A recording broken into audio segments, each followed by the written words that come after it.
की कहने को नहीं आया धन्यवाद कहने को नहीं आया। कम से कम 30 साल ज्यादा को टाइम हो गया। हाँ 30 साल ज्यादा टाइम हो गया। पहले यहाँ का पिताजी राम सिंह कस्वा जी, फिर राव कस्वा लगातार 2 बार ये जीते। हाँ जीते। अरे एक युवा चैनल मौका पर टिकट कट गया, ईमान करेगा कोई गलती से नहीं घटी है, गलत बात है तो घटी है, कोई गलती नहीं कोई काम को नहीं डालो खुद चला है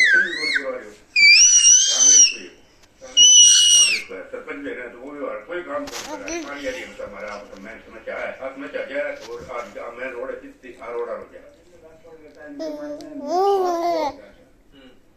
एक ही वो साथ को है कोई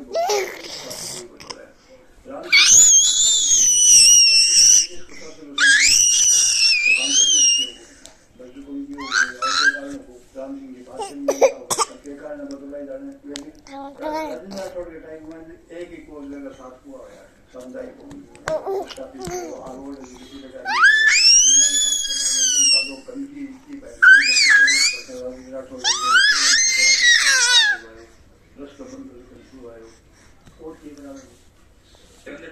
गंदगी चुनौती रही चुनौती तो बराबर की वो